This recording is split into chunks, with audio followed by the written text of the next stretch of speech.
Bismillahirrahmanirrahim. Assalamualaikum warahmatullahi wabarakatuh. Yang terhormat Ibu Dr. Lisnur Wahidah, Dokteranda MSI selaku pembimbing.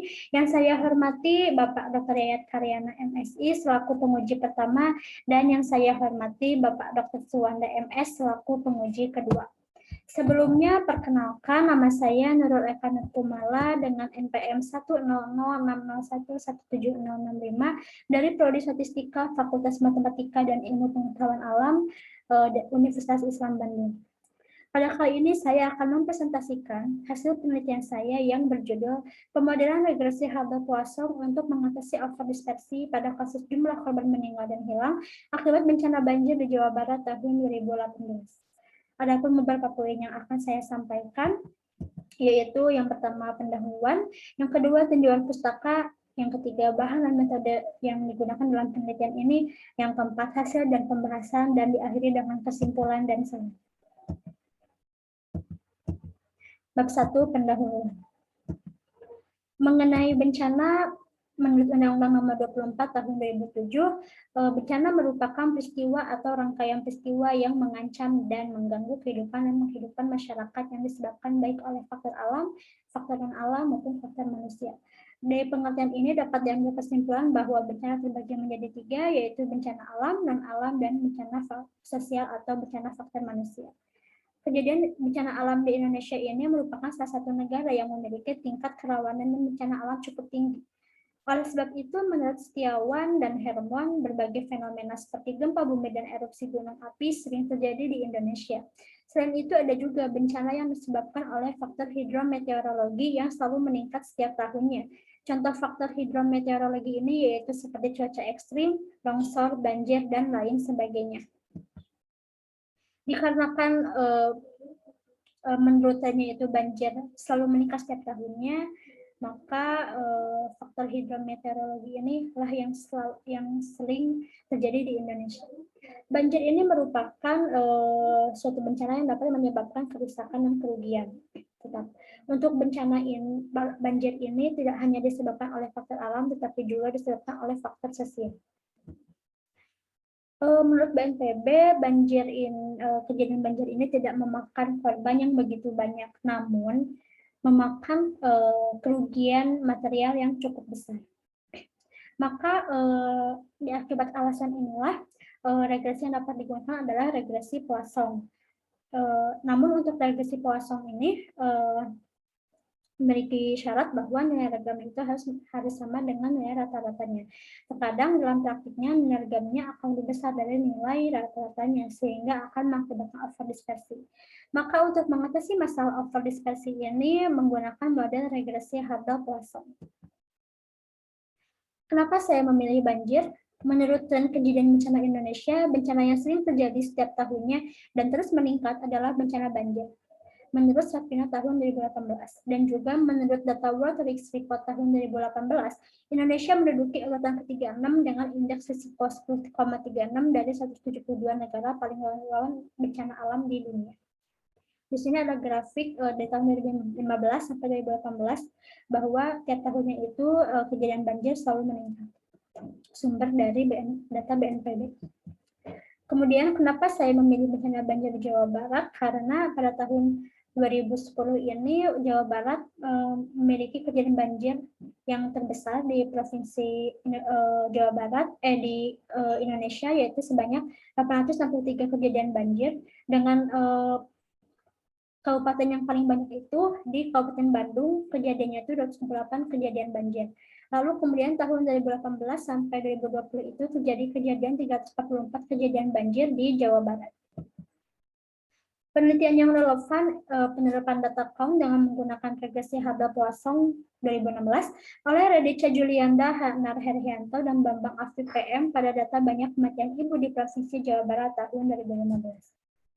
Untuk identifikasi masalahnya yaitu bagaimana penerapan regresi Hartle-Poisson untuk mengatasi overdispersi pada kasus jumlah korban meninggal dan hilang akibat bencana banjir di Jawa Barat tahun 2018. Dan tujuan penelitiannya tentunya untuk mengetahui penerapan metode regresi Hartle-Poisson untuk mengatasi overdispersi pada kasus jumlah korban meninggal dan hilang akibat bencana banjir di Jawa Barat tahun 2018. Manfaat penelitian bagi peneliti tentunya menambah wawasan mengenai penerapan metode regresi Haber-Poisson untuk mengatasi overdispersi pada kasus jumlah korban meninggal dan hilang akibat bencana banjir di Jawa Barat tahun 2018. Tentu untuk bagi lembaga terkait dapat memberikan informasi untuk menjadi bahan pertimbangan pemerintah daerah Provinsi Jawa Barat dalam melakukan mitigasi bencana. Bab 2 tinjauan pustaka. Statistika deskriptif ini merupakan ilmu pengetahuan yang mempelajari mengenai metode-metode pengumpulan, penyusunan, dan penyajian data suatu penelitian. Di sini penyajian deskriptif statistika terbagi menjadi dua, yaitu numerik dan visualisasi data yang tentunya tujuannya agar lebih sederhana dalam melakukan deskriptif statistika. Lalu yang kedua ada jenis pengukuran terbagi menjadi dua, yaitu ukuran pemusatan data, contohnya seperti nilai rata-rata, median, modus, dan untuk ukuran penyebaran data, contohnya seperti ragam dan rata varians. Teori probabilitas yaitu suatu ilmu pengetahuan yang merupakan perkembangan dari cabang matematika yang digunakan untuk mengatasi ketidakpastian atau uncertain menurut Purwanini tahun 2014. Nilai probabilitas ini antara 0 sampai dengan 1. Untuk distribusi probabilitas yaitu sebuah daftar dari keseluruhan hasil suatu percobaan kejadian yang disertai dengan nilai probabilitas masing-masing hasil. Di sini ada variabel acak terbagi menjadi dua, yaitu variabel acak diskrit dan variabel acak kontinu. Untuk variabel acak diskrit berikut terdapat fungsi distribusi kumulatif dan nilai harapannya, dan untuk variabel acak kontinu berikut fungsi distribusi kumulatif dan nilai harapannya. Lalu yang kedua distribusi Poisson. Distribusi Poisson merupakan suatu distribusi untuk peristiwa yang probabilitas kejadiannya kecil. Di sini berikut merupakan ciri-ciri dari distribusi Poisson. Salah satunya yaitu peluang terjadinya satu hasil percobaan selama suatu selang waktu yang singkat sekali atau dalam suatu selang waktu yang kecil. Berikut merupakan probability density function, rata-rata, dan nilai variansnya. Kemudian regresi Poisson, yaitu regresi nonlinear yang berdistribusi Poisson yang digunakan untuk menganalisis variabel respon diskrit dan integer tidak negatif. Regresi Poisson ini dapat ditaksir dengan menggunakan maximum likelihood estimation. Berikut merupakan persamaan 0.1 fungsi likelihood-nya, kemudian fungsi likelihood itu diubah dalam bentuk log, kemudian fungsi log likelihood-nya tersebut diturunkan berdasarkan parameternya, lalu setelah itu untuk menaksir parameternya menggunakan iterasi Newton, lalu setelah didapatkan taksirannya didapatkan model sebagai persamaan 2.5. Model juga dapat ditulis sebagai berikut. Lalu untuk overdispersi ini penyimpangan yang sering terjadi pada kasus model regresi Poisson. Penyebabnya adalah nilai ragamnya lebih besar dari nilai rata-rata, dan yang kedua adalah peluang nilai nol yang berlebih pada peubah Y. Akibatnya adalah simpangan baku dari penduga parameter menjadi berbias ke bawah dan signifikansi dari peubah penjelas menjadi berbias ke atas. Sehingga menghasilkan kesimpulan yang tidak valid. Maka untuk solusinya yaitu model regresi Haber-Poisson.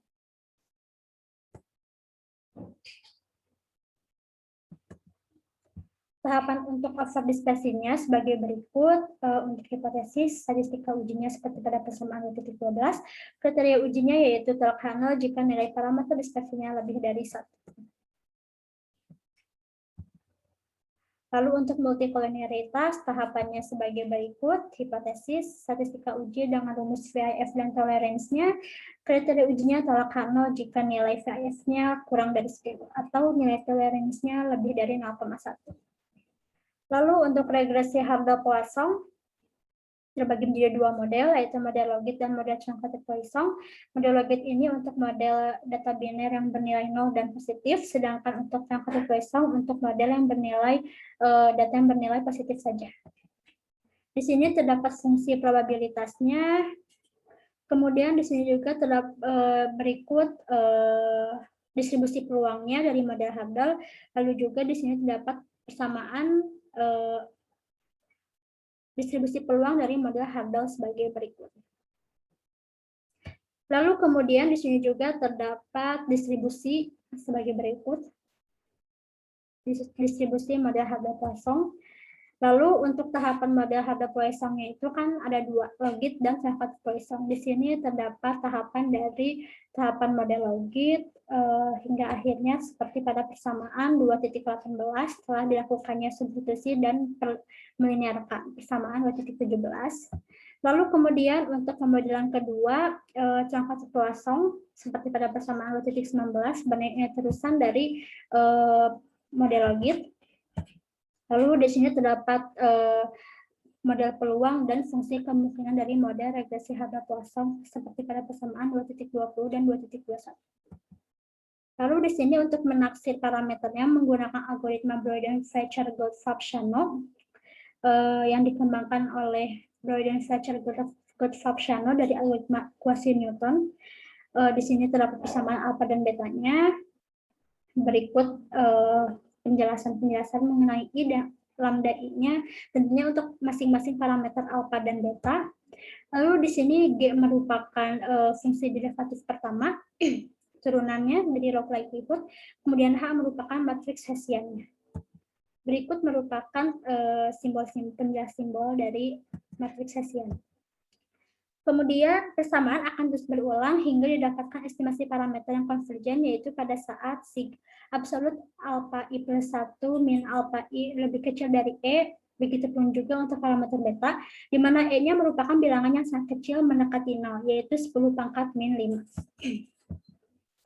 Untuk pengujian parameternya ada uji serempak dan uji parsial, tahapan-tahapannya sebagai berikut.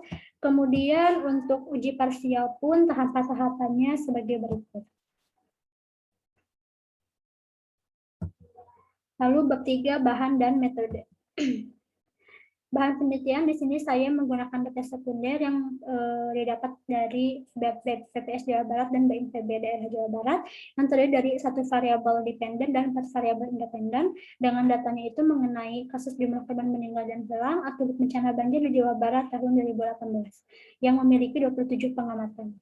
Kemudian untuk variabel independen ini diambil berdasarkan kode Atina Sugianto tahun 2002.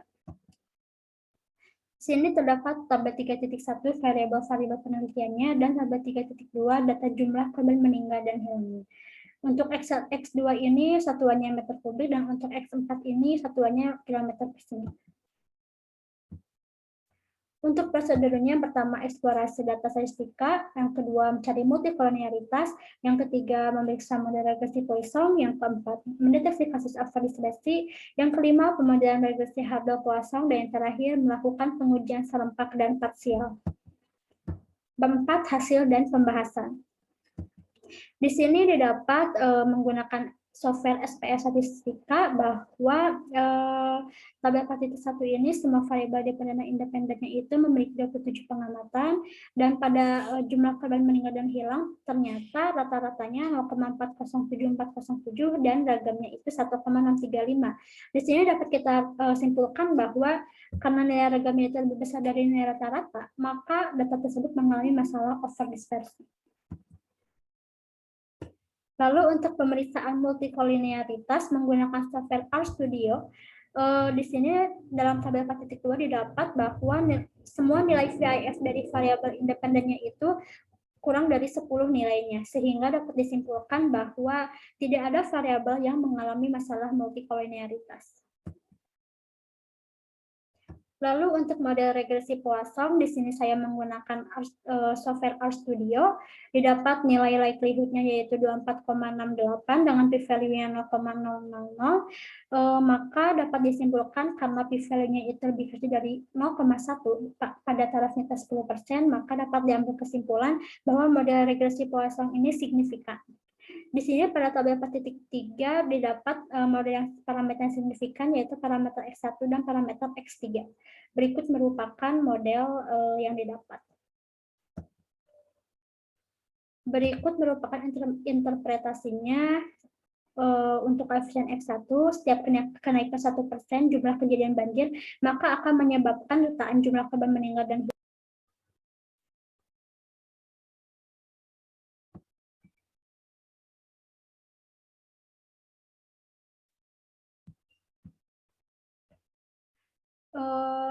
Mohon maaf, untuk yang X1 adalah setiap kenaikan 1% jumlah kejadian banjir, maka akan menyebabkan rataan jumlah korban meninggal dan hilang di kabupaten atau kota provinsi Jawa Barat menjadi 1,34 kali dari nilai awal dengan asumsi perubahan lain dianggap tetap. Begitupun untuk koefisien X2 sebagai berikut.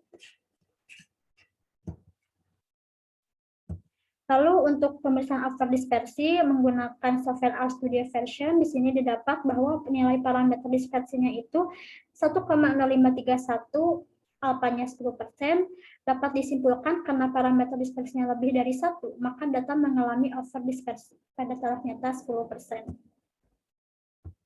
Lalu untuk regresi Hubble-Poisson, setelah dilakukan uji serempak dengan menggunakan software RStudio, nilai chi-square-nya didapat 14,14 dengan nilai chi-tabelnya 13,3616. Di sini dapat bahwa 14,14 itu lebih besar dari 13,3616. Maka dapat disimpulkan bahwa modelnya signifikan. Di sini terdapat tabel 4.5 yaitu taksiran parameter model Legit, dan ternyata untuk parameter signifikan yaitu parameter F2 yaitu timbunan sampah kota. Berikut merupakan model yang didapat dan interpretasinya yaitu setiap penambahan 1 meter kubik timbunan sampah kota maka akan meningkatkan jumlah korban meninggal dan hilang akibat bencana banjir sebanyak 1,02 kali dengan asumsi perubahan lain dianggap tetap. Kemudian untuk taksiran model Trump-Poisson pada tabel 4.6 didapat bahwa parameter signifikan itu beta 1 atau X1. Yaitu persentase jumlah korban meninggal dan hilang. Sehingga modelnya didapat sebagai berikut dan interpretasinya setiap penambahan 1% jumlah kejadian banjir, maka akan meningkatkan jumlah korban meninggal dan hilang akibat bencana banjir sebanyak 1,298 kali dengan asumsi perubahan lain dianggap tepat. Kesimpulan dan saran, kesimpulan yang saya dapat yaitu yang pertama hasil dari uji serempak yaitu nilai chi-square-nya lebih besar dari nilai chi-tabel, maka disimpulkan bahwa minimal ada satu parameter yang berpengaruh secara signifikan terhadap model pada taraf nyata 10%. Untuk model Logit, berikut merupakan modelnya yang didapat dan setelah dilakukan uji parsial, didapat variabel independen yang signifikan adalah variabel timbunan sampah kota per hari. Berikut merupakan modelnya. Lalu kemudian untuk model Trump-Poisson berikut merupakan model keseluruhannya. Lalu setelah dilakukan uji parsial, didapat variabel independen yang signifikan adalah variabel persentase jumlah kejadian banjir. Sehingga model Trump-Poisson yang diperoleh adalah sebagai berikut. Lalu untuk sarannya dalam penelitian ini saya penulis hanya menggunakan 4 variabel. Disarankan untuk penelitian selanjutnya untuk menggunakan variabelnya lebih dari 4 atau memperbanyak variabel independennya agar dapat hasil yang optimal. Kemudian juga diharapkan juga membandingkan model untuk mengatasi masalah overdispersion. Lalu kemudian bagi lembaga, karena sampah merupakan salah satu penyebab terjadinya banjir sehingga menimbulkan peluang adanya korban, maka disarankan perlunya fungsi dan peran pemerintah terhadap masyarakat mengenai manajemen persampahan, perlu adanya penegakan hukum yang lebih optimal agar bisa membangun kesadaran masyarakat. Selain peran pemerintah, masyarakat pun memiliki peran penting dalam pengelolaan sampah. Mengenai kebencanaan, perlu adanya sosialisasi mitigasi bencana khususnya daerah rawan bencana banjir agar peluang munculnya korban dapat berkurang.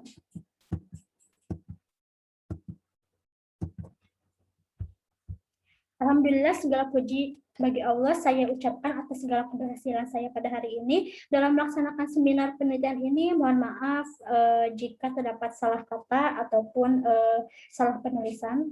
Terima kasih, sekian dari saya. Wassalamualaikum warahmatullahi wabarakatuh.